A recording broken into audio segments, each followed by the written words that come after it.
Hello, everybody. Just wait for Malcolm to come on. Here he is. Hi, everyone. Thank you for joining us. My name is Charlotte Wood, and on behalf of the Geelong Regional Library Corporation, I would love to welcome all of you to the library's online author event this evening. The Geelong Regional Library Corporation acknowledges Wadawurrung and Eastern Maar original owners of the lands on which the library services operate. We also acknowledge the Gadigal people of the Eora Nation, who are the custodians of where Malcolm and I live in Sydney. We pay respects to the Wadawurrung and Eastern Maar and Gadigal elders of the past, present and emerging. We acknowledge and celebrate First Nations peoples of this land as the custodians of learning, literacy, knowledge and story. And of course, we especially welcome any First Nations people joining us in the audience tonight. Before we begin the conversation, some reminders. You can participate in this live webinar by clicking on the Q&A button, which is at the bottom of your screen, and typing your questions or comments in there, questions preferably. If you're using an iPad or an iPhone, you might need to just touch the screen to activate that stuff. We're probably going to leave the questions till right near the end, unless we have 1,000 questions, in which case I'll start them immediately. But just type them in any time during the session you like. This webinar is also being recorded, so if you'd like to watch the discussion again or recommend it to friends and family, it'll be up on the library's YouTube channel within the next couple of days. So for those who don't know me, I'm a writer based in Sydney, and I've had the pleasure of writing fiction alongside our guest, Malcolm Knox, for a little bit over 20 years, I figured out today. I feel like we've sort of grown up together as writers, and I really value Malcolm's friendship and his art. Malcolm Knox is a multi-award-winning novelist, non-fiction writer, and a 3-time Walkley Award-winning investigative journalist.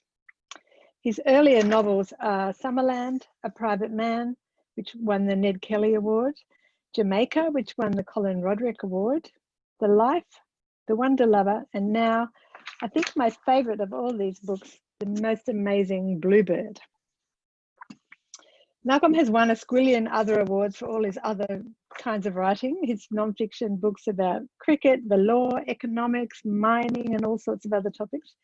And they are very brilliant, but they are really too many to mention, quite literally, because I once interviewed Malcolm and asked him how many books he'd written, and he couldn't actually count them all. Tonight, anyway, we are firmly focused on fiction and on Bluebird, which has just been released to rave reviews. Geordie Williamson in The Australian called it a drama of conscience, whose panoptic vision of Australian society, its questioning of the myths that undergird our self-conception, its success in embedding broader appraisal within a believable local domestic narrative frame, presents another possibility. Zoya Patel in The Guardian called it a riveting take on the Australian dream, filled with genuine warmth, laugh-out-loud insights, and enough plot twists to keep a reader engaged through its formidable length. Christos Chalkos, our fellow novelist, has called Bluebird a sharp-witted and exact satire about our contemporary world and our contemporary families. Yet the satire is never smug, he says, and the characters never lose their complexity or their individuality. Now, I could go on with other praise that Bluebird has earned already in the short time it's been out, but that would take up the whole night. So instead, I would just say a very warm hello and welcome to Malcolm Knox. Hi, Charlotte, and it's lovely to be with you and to be reminded that we've grown up together, though I think maybe I'm showing a few more signs of wear and tear from the journey than you are. You notice that I said growing up, not growing old just yet. Well, I think we're on the downhill slide for that. So, Malcolm, for those who have not yet read the novel, let's set the scene. What kind of a place is this beachside suburb of Bluebird? And what is the lodge? Bluebird, I guess, is a place that's under threat, and the focus of the story is the the last tribe, really, of multi-generational families who've lived at this beach and claimed it as their own. The centre of those tribes in our story are Gordon Grimes and his wife Kelly, and their family, both the generations ahead of them and the generations that follow them. I think the essence, the short way of answering your question is everything we fear for the future of a place we've grown up in, or a place that we now raise children in, and a place that our friends and our community are hanging on to, is a place that is greatly desired by others, and so that's the human threat, the popularity of this village. Which has spread through the world and brought with it, people, money in the form of gentrification, knocking down houses, putting up new houses. And in Bluebird Beach, the last of the old houses is a place called the Lodge, which is a piece of real estate that is not actually real estate at all. It's a house built into the side of a cliff. It has no street access. It has a rickety staircase leading down to the sand, and another rickety staircase leading up through houses above it to the road somewhere above. The place itself is a ruin, and it's also a location of memory for that tribe who are hanging on by their fingernails. And the setup for the book is through various events. Gordon, Kelly, their son Ben, and Gordon's goddaughter Lou find themselves living in the lodge. Gordon is the one who's in a sense the guardian of the past of Bluebird Beach, and the pressure on him takes the form of having to look after the lodge when he doesn't have the means to do so. So he's been given a great gift. He's got no way of looking after it, and everybody around him, their needs, their motivations spin off from that situation he's put in. And they all feel a kind of ownership of the lodge, right? That's this sort of, it's an unofficial kind of community drop-in centre, clubhouse for all these characters who Gordon has known since they sort of went to school together, but they're all sort of middle-aged men now. I want to talk a bit about Gordon and what kind of a bloke he is, because the kind of bloke he is as a fairly passive guy, and passive characters are very hard to write, I have discovered. So first of all, tell us about Gordon himself, his character, and then I want to know how, well, actually, maybe I'll leave that question for later, about the narrative momentum of writing a character as passive as Gordon. But he's one of those guys that, to me, I feel like I know these guys, really, really lovely guy, but just hopeless. Yeah, well, my experience of life for myself and lots of people is that the major events happen to us. They're not things that we engineer, and we're not driven as the conventional fictional character is driven by our desire to gain something, to overcome obstacles, to go on a quest. That is it's probably a male invention, that kind of hero. And Gordon is the other kind, who, and there's a reference to this in the book, that he's very much more like the female heroes of the evolution of the novel, which is where he is kind of subject to not only events around him, but subject to the very strong desires of other people to achieve their ends, or to even to help him. Gordon is kind of he's a still centre with all of these other strengths and strong personalities around him, and the action of the book is, as you say, very much one of reaction on Gordon's behalf. But again, to me, that that is a representation of life, life as we know it and life as we live it, not necessarily the life we're used to reading about in novels. Mm. Well, one of the ways that it is possible to write about a passive character is to have the kind of, and keep a momentum going narratively, is to have them kind of assailed from all sides by various sort of pressures that he's constantly trying to dodge or overcome. So let's talk about some of the pressures on him. He has a teenage son called Ben. His marriage is in trouble because, well, you can tell us about his marriage and his relationship with his son. Yeah, well, the trouble in the marriage is what immediately precedes the opening of the book, which is, Kelly. Kelly is the active character here. She wants out of the marriage for reasons that are pretty quickly obvious. To get out of the marriage, she took the step through a series of events of sleeping with Gordon's best friend, Dog. Kelly wanted to move into the lodge as a means of getting out of the marriage.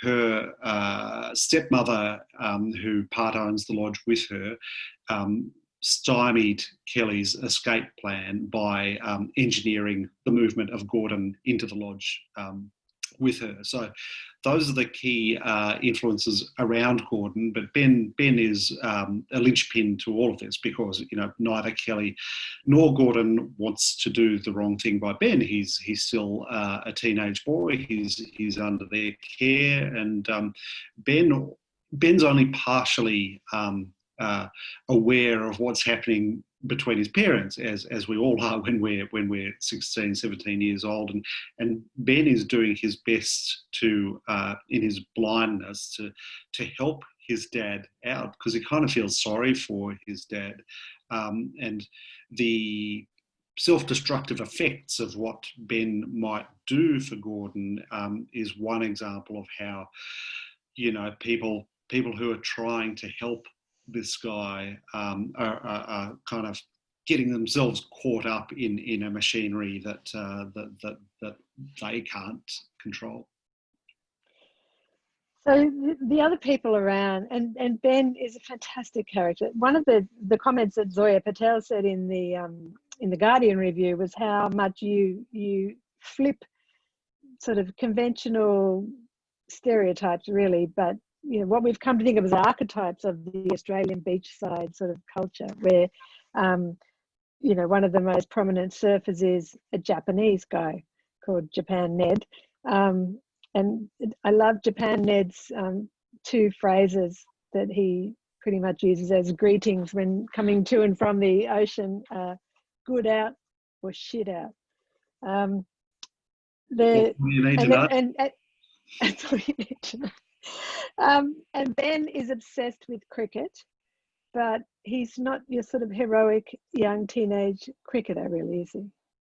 Yeah, Ben still has the little boy thing of wanting to play for Australia, despite his manifest lack of talent, and the interplay between Ben and those around him does swing a little bit on this perception of him as a very young 16-year-old, and somebody who's growing up as 16-year-olds do in a really uneven way.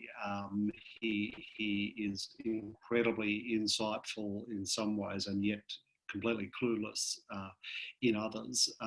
And I think the evolution, you can say in some ways it is Ben's story. The emotional heart of the story is Ben, because it's his coming to terms with who his father is, who his mother is, and who he is too, right? Who he is, yeah. That advance the story towards its resolution.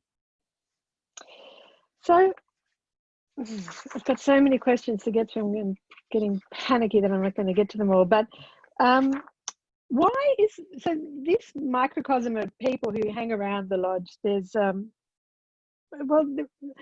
fact that Gordon's best friend is called Dog and he's slept with his wife. This is kind of, there are these friends who, I struggle to see why on earth he is friends with these people. And he's sort of attached to the lodge and to the kind of mythology of Bluebird itself. Why is he so nostalgic and so attached to this place and these people when none of them are really serving him well, you know, in his own life? Well, what else has he got? We're all like that. It's not as if we're free agents to select our friends and select our history and select our family from a palette of choices that we can determine by, who is the best for us. We have obligations. We have our history. Gordon has obligations to his atrocious mother and father. He's in the classic sandwich generation situation. I'm going to get to them. Yeah, none of these things is what we might have chosen if we had a clean slate to begin with. But that's the whole point of being in the middle of life at this point at which Gordon finds himself. That you're not dealing with choices, particularly over your friends, your lifelong friends, and your own history and the place you live. You're stuck with what you've got, and the story begins with, well, how are you going to deal with all this crap that may not be good for you? But of course, Gordon has indirect ways of expressing himself towards some of these less savoury types. Yes, he's got an excellent way of expressing himself towards Dog's credit card. Well, they do, a very typical male thing, which is circle around the obvious truth between them, but Dog isn't quite sure about what Gordon knows about what happened between Dog and Kelly, and Gordon knows that Dog doesn't know, and Gordon suspects that Dog is somewhat tormented by it, but in the male way, Gordon won't actually confront him.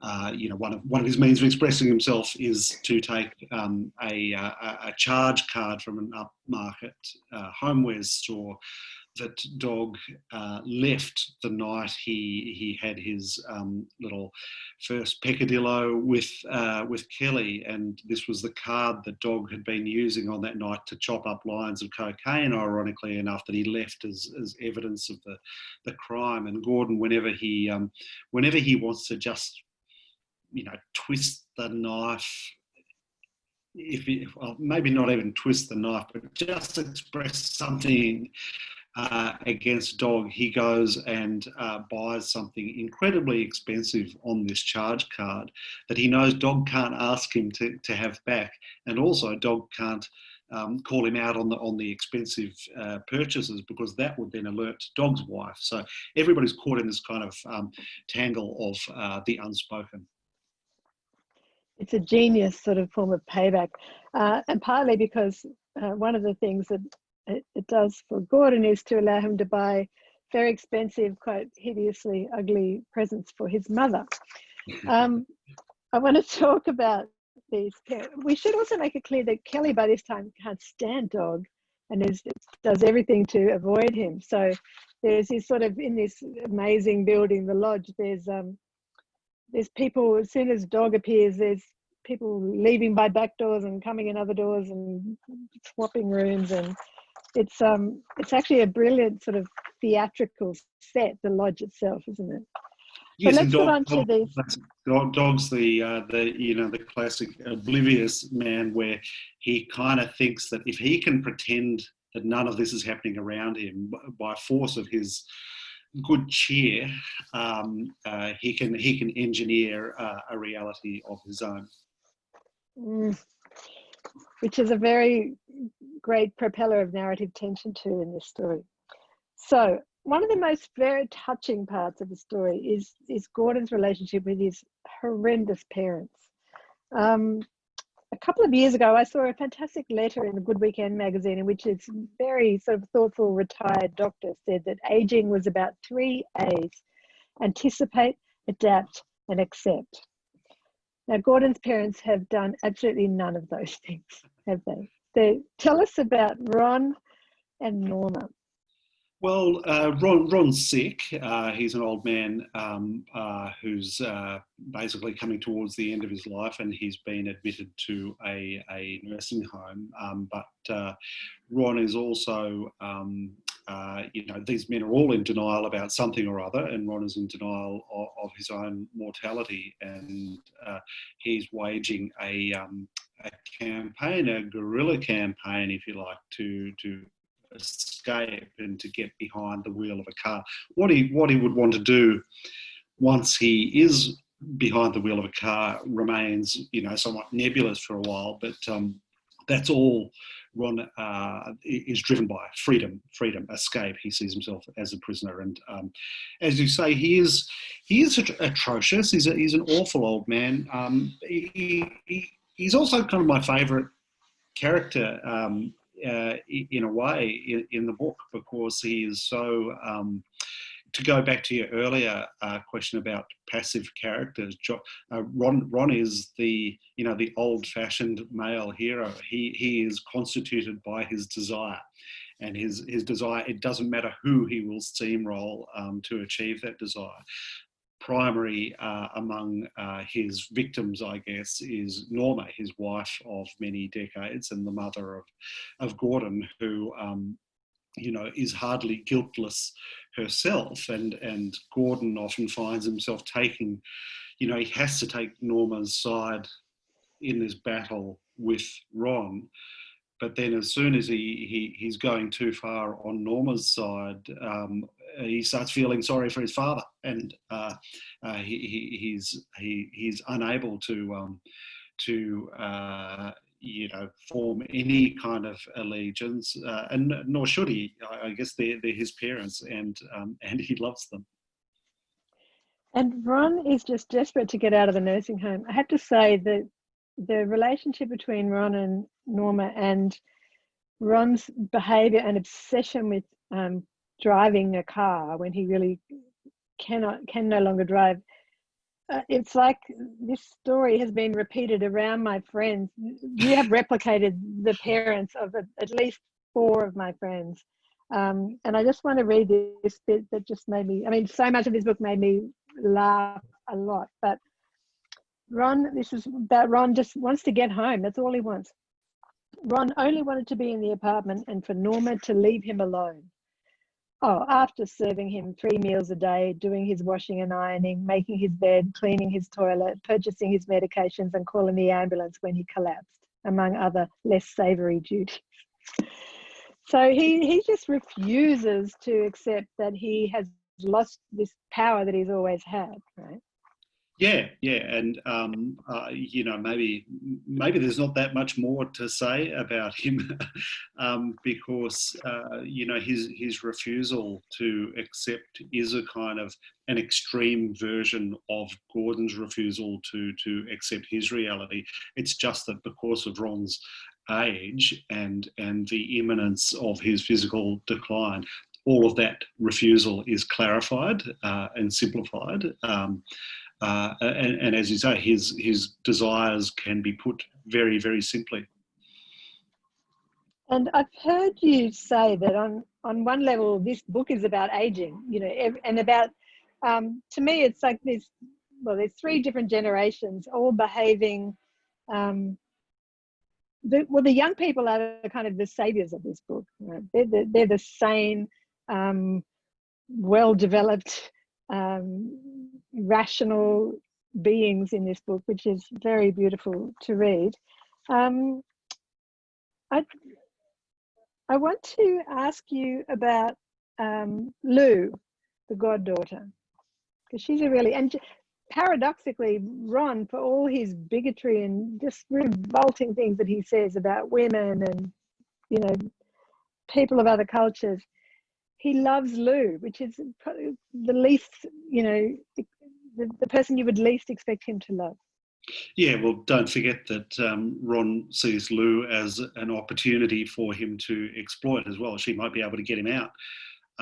Lou is the outsider to all of this, and she's not in the foreground of the action, but she's almost taking the reader's point of view, in that she's wandered into this place without any of the history, without any real knowledge, and so it's all hitting her afresh. And I think her responses to what these people are doing is a kind of an every person response. She responds in the way I imagine you or I might respond if we were thrown into this family. So she's a kind of a pivot around which a lot of the action takes place, and also she serves as a contrast. You know, the insularity of the world we have in Bluebird is obviously the point of the novel. It's how an entire world and all of its all of one's needs and all of one's history and all of one's dramas can be contained in this tiny world. Lou is also a constant reminder that there's another world out there. That's right. So Lou's gay. She's come from somewhere else. She's Gordon's goddaughter. But she's the only one who's sort of, well, one of the few people, Kelly as well, I think, but who seems to understand that this this culture, this beloved culture of Bluebird that Gordon and all the other blokes sort of go on about is a culture that's on life support, but they don't seem to realize it yet. You know, Lou is of the contemporary world, and they're just sort of hanging on to this myth. Yeah, and that's, you know, one of the I suppose it's not really a spoiler, but one of the themes of the book is that Gordon is preserving what's left of this community, and it is his mission in life, and he's doing it for, he believes, the next generation, and yet he's never asked that generation whether they want him to preserve it in that form, what it is he's preserving, what it will cost him and them, and I mean emotionally, what it will cost them for him to preserve it. And the young generation in the form of Ben and Lou are kind of there to prise Gordon's fingers away from you know, the wooden rail that he's hanging on onto to stop it all collapsing. And again, you know, this is sort of a reflection of the life that I know, which is we create a lot of myths for, you know, the children, for the idea of what we're leaving for them, without any form of leaving aside consultation, without any insight to what they really want, and without, I guess, putting ourselves in their shoes and asking, well, what reality do they want to create from this community? Maybe they do, but even if they want to stay in the same place, they want to make something completely different from what we have made. And, you know, communities and lives are not like bequests. They're not materials that one can just hoard and pass on to the next generation to make their life easier. That can happen, but I think at their essence, you know, the idea of a bequest is such a one-way transaction, where the reality of what we're leaving for our children has to be, you know, a two-way conversation, and they need to be talking to us as much as we're giving to them. And this is, you know, the novel is about Australia. It's about what the things that we hang on to and the things that we don't accept about how our world has already changed, that we pretend we can hang on to some sort of national character that doesn't even really exist anymore. Let's talk about humour. This book is laceratingly funny. It's the kind of book where, when I first started reading it, I kind of really annoyed my husband by that. Every half page going, listen to this, and reading out bits of it that were just hilarious. And of course, he just desperately wanted to read it himself, which he has done and loved, of course.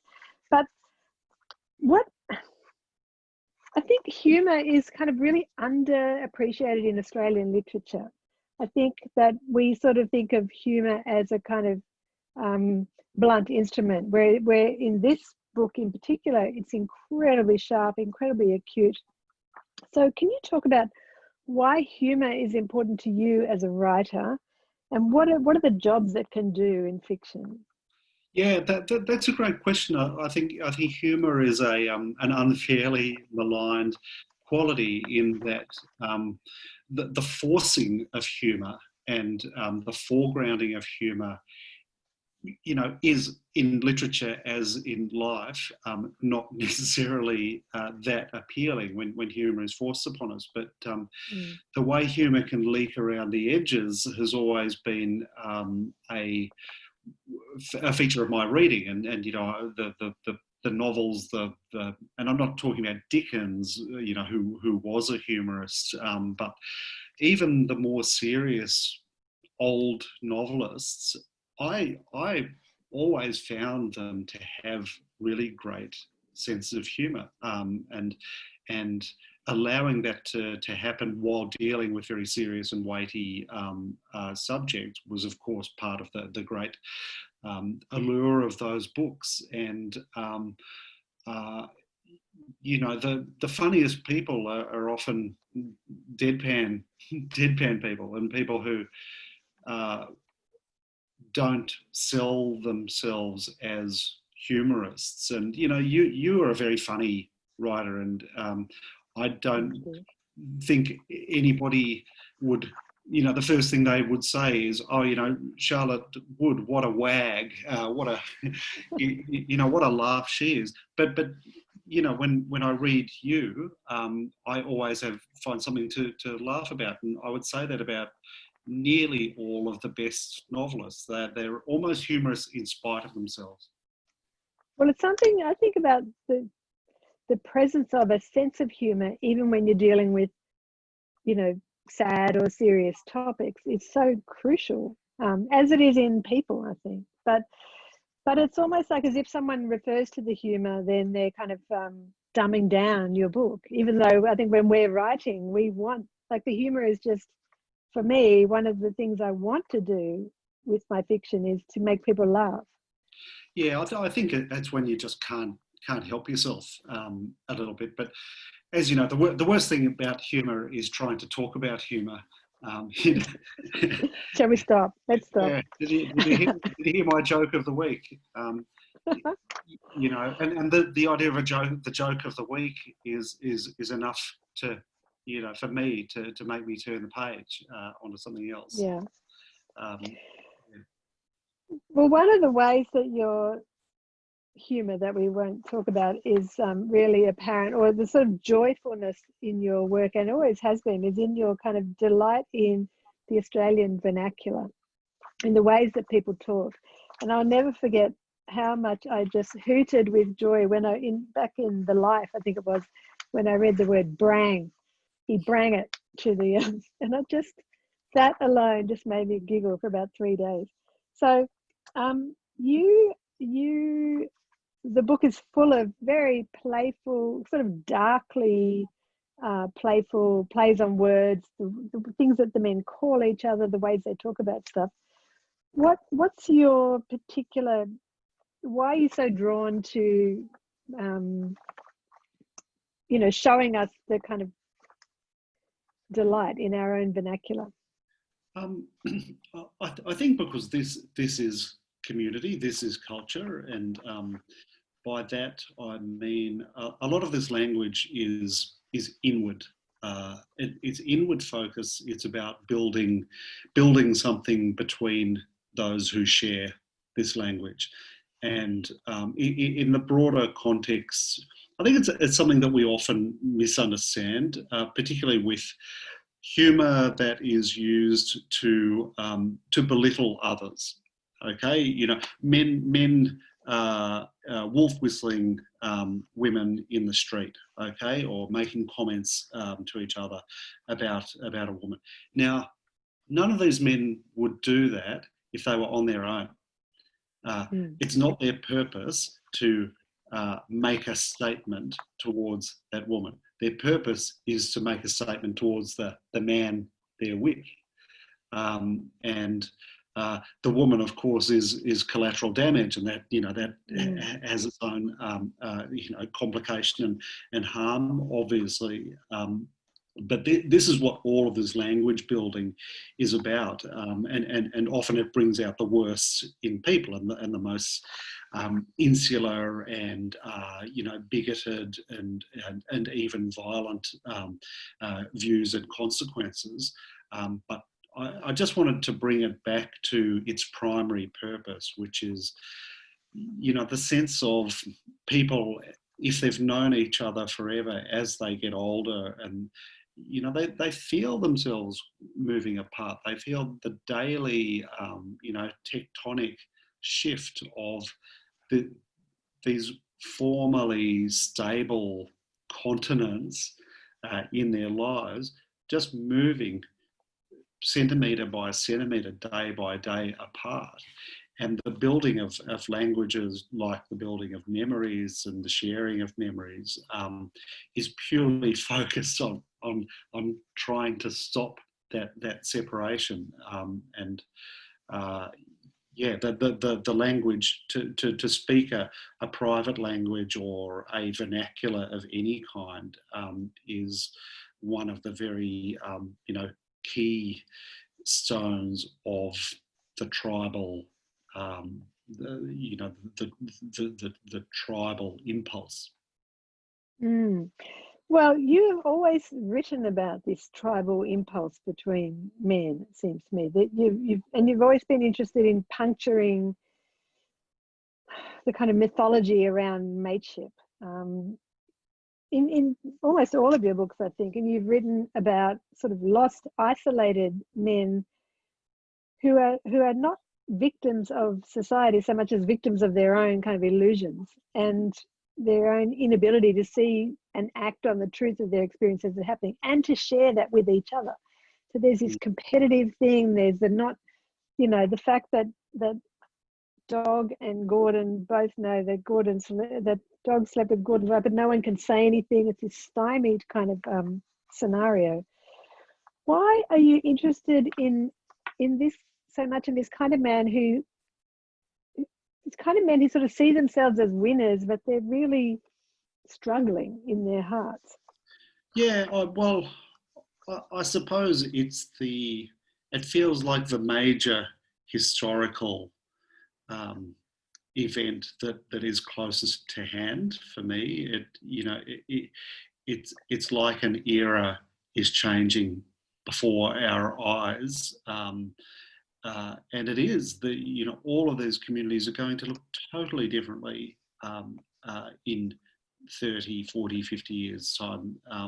So change is happening all around us, and that's I suppose why I'm focused on it. The fact that it largely involves men, or men seen through the eyes of women, is I guess it's something that I've witnessed myself, but it's not necessarily my intention. Masculinity is a kind of an incidental byproduct where the focus is on change and on how do people change, and on just telling a story and seeing people under pressure in a story. They do happen to be men, because I'm drawing from life a lot, and I figure you can only bring something original to the reader if you're actually reporting something that they've never seen before, or may have seen from a distance, or may have seen from the corner of an eye, or may have seen and never seen it reflected back to them in literature. So yeah, it's not as if that's my intention, the male project. My intention is other things, but males happen to be there in the front. Yes, in the same way that I'm always writing about groups of women, I suppose. So in a few minutes, we're going to go to audience questions. So if you have a question from Malcolm, you can type it into the Q&A box.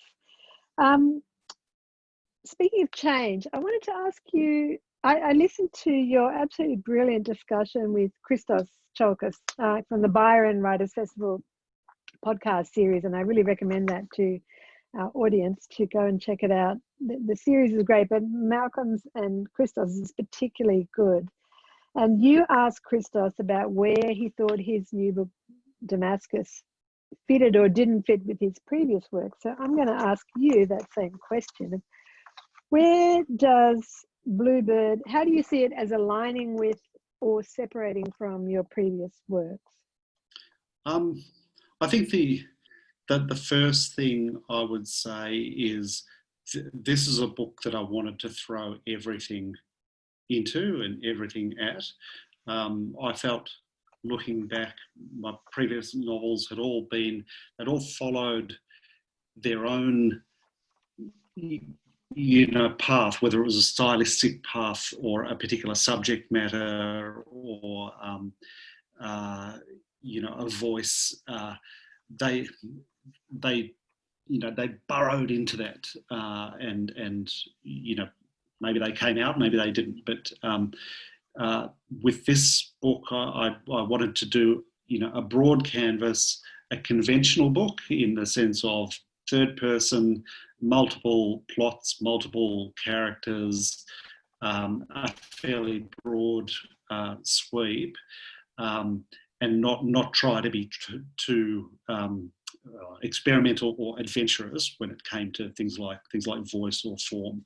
I just wanted to make it big, and because it was big, it did, give me the feeling at the end that I had nothing left to give to it. That everything I developed in partial ways before, I tried to develop to their absolute ultimate potential in this book. Well, it is sort of epic in that way, with this small community, but multi-generational, multi-thematic scenario. It's just fantastic. How do you reckon your work has changed over the years? I mean, sort of, it might be repeating the same question, but do you see that you just try different things all the time, or is there some kind of movement that you can identify in your work? Yeah, I don't really know, but maybe there are strands that you pick up in one book and then let drop as you embark on a different kind of project, and then after you've done that book, those little untied strands that you left 2 or 3 books back, you want to go back to, and you could say the same about your work, and we'd probably say the same about any novelist who's done more than 3 books, that there's a kind of there's an adventure down here that in some way stops. A new adventure comes in with a new book, but then the author has remembered something or just can't leave something alone from an earlier book. So I'm not sure if that quite answers your question. Yeah, it does. I like that. I mean, I feel like your material will out, whether your kind of central preoccupations or whatever will, no matter how experimental you get, they're going to come out of you, right? Yeah, and sometimes you don't want to. Sometimes you can spend 3 or 4 books trying to get away from or outrun something that is really urgent inside you and needs to be addressed through your fiction. So I'm going to go to audience questions. So there's a couple of comments from Christina early on. Says it's an enormous achievement to be able to keep the reader engrossed and continue reading when the majority of characters are not likable. What do you think about this likability thing? It comes up quite a lot, and Christine is obviously saying that you have managed to, get your readers past any issues with likability. But what do you think about that whole idea? I think who cares whether they're likable or not? They want to be believable, and they want to make you turn the page to find out what happens to them on the next page, and that has very little to do with likability, not necessarily to do with relatability, although it might. But again, to go back to my favourite novels, I can think of a lot with not a single likable character, or even a character from my world or anybody I relate to, because the act of reading is an act of discovery. It can be an act, I guess, of reinforcement of what you already know and providing you with what you already like, but that probably becomes a boring experience if you're just having your likes reflected back to you, and there is a form of literature for that. But for me, the act of reading is all about discovery, and it can be the discovery that somebody who reminds you very much of someone might have a whole different dimension to them, if only you could see what was going on inside their head. Thank you. I've just found the other Q&A box. Sorry. So Christina Kingston again. Why doesn't Leonie get a chapter, a say at the end? Well, we can't say anything about the end, but. Yeah, so Leonie is the stepmother, Gordon's stepmother-in-law, and in earlier drafts of the book, Leonie did she was present as a character, and I struggled with her for a while until it just came to me that she was more a conception of their fears and their anxieties than a person, and that was kind of her weakness as a character, the way I was writing her. And so I thought, what if I lean into the idea that she is just their fears, and she's not a real three-dimensional figure. She's like Alfred Hitchcock in his movies, passing out through the periphery, or someone who's always on the brink of arriving, or on the brink of a confrontation, but never quite materialises. And I thought if I really push in that direction, I might get something quite funny, which is Leonie could be anything. She's the foreign invasion. She's the fear of gentrification and money and development. She's the fear of family bullying. She's the mirror that is held up to all of our main characters. And yeah, it just struck me that it might be funny if we're always not quite meeting her. We have a question from someone called Sean McElvogue, who's actually my husband. Who says, does Malcolm surf at Freshwater, which is a beach in Sydney, for those who don't know? And if so, has he been dropped in on by dog? His second question is, seriously, do you think that the surf culture is still as violent as the stereotype, or have younger surfers not followed the example of their predecessors? Yeah, no comment. And I thought his question might be, Charlotte, when are you going to get out of that room and come back and be with me?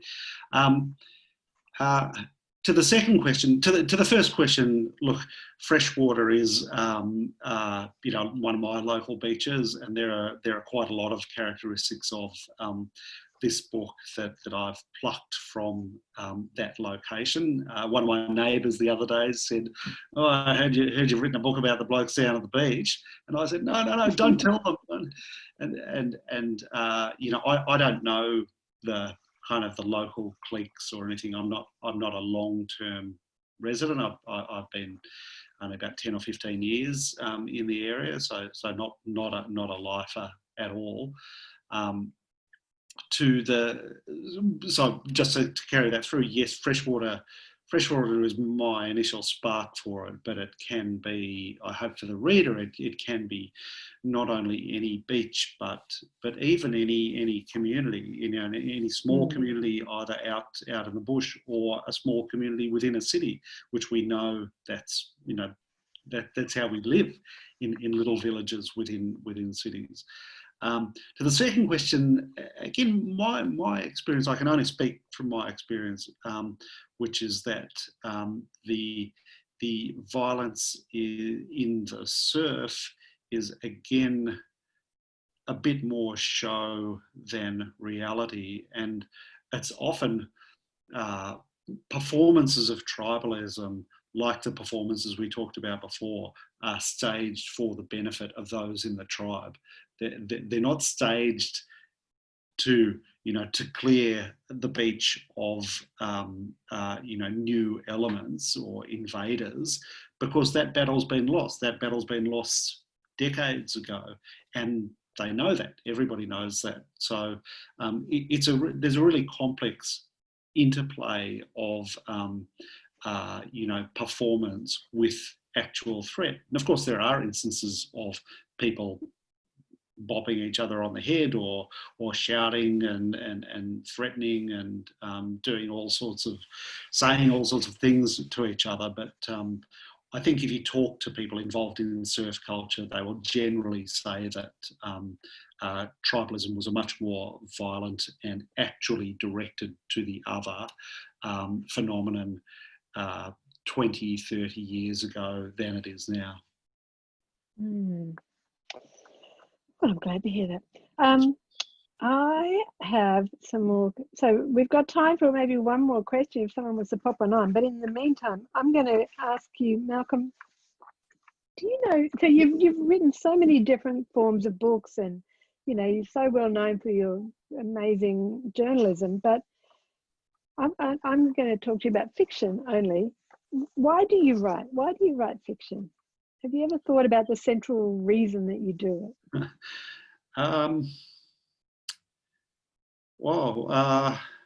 That's very confronting in a way, because what it poses is the idea of, if I didn't, what would I be and what would I do if I didn't? And that's really quite frightening to contemplate.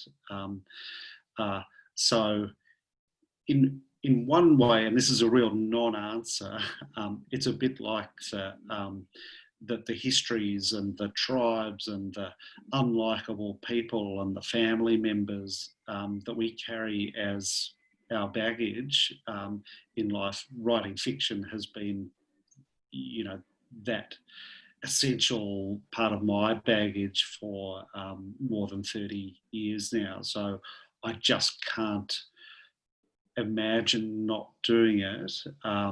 Although there are periods, there are lengthy periods when I'm not doing it, but it always feels when I'm not doing it that I'm just waiting until I'm doing it again. So why beyond that? What does it do for you, I guess?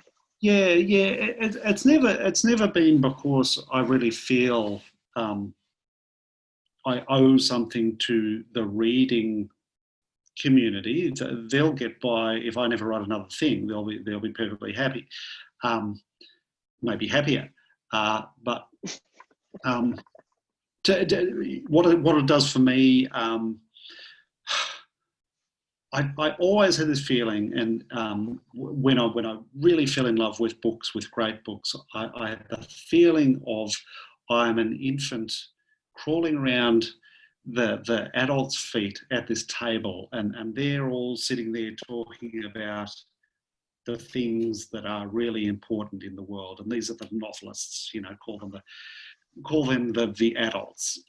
And the more I listened to them, the more, I felt I want to be part of the conversation. I want to pipe up and contribute something and see what they think about this take on the stuff they're talking about. So it's almost like growing up. You are part of a family. You learn how to speak. You learn how to communicate. In a way, you revere the elders, and then you grow a bit more, and you turn against them, and you go through all those processes of growing up. And I feel that in my life I've gone through that process in a relationship with the novelists. Beautiful. I think, well, I'm going to ask you this is one, I've been trying to work out how to frame this, but it strikes me about you as a writer that you are, and as a person actually, that you are really quite incapable of bullshitting. So when we finish a book and we go out into the world and we start talking about it, quite a lot of writers get a pretty kind of smooth story together and about what the process is and what the book's about and blah, blah, blah. And to me, quite often that feels kind of a bit slick and ultimately a little bit hollow. And you are never, ever like that. And I really respect that. And I wonder if it also makes things a bit hard for you to not be able to kind of spin a line in terms of, promoting and all that sort of stuff.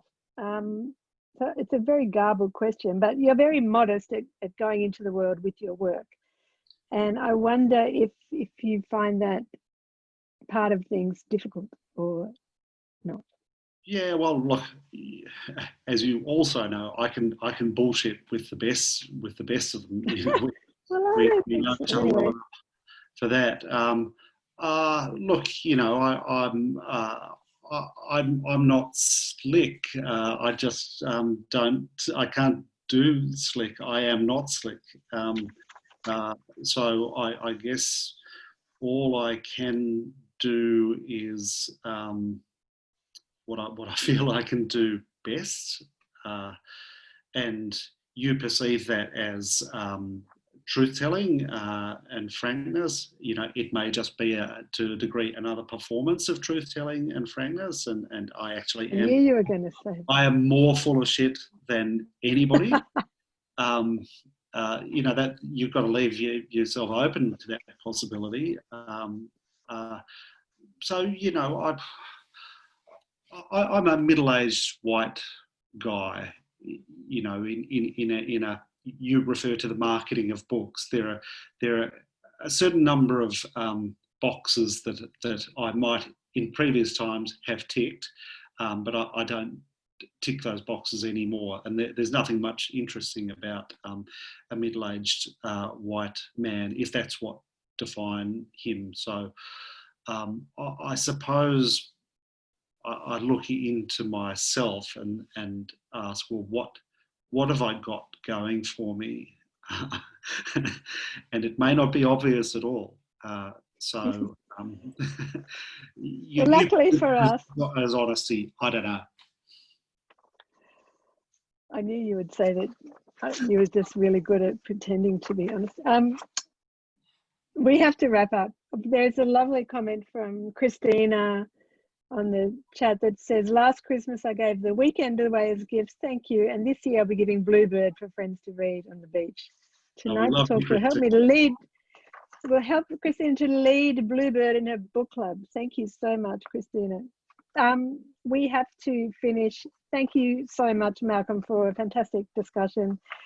Bluebird is also amazing cover. We haven't even talked about that, just utterly brilliant.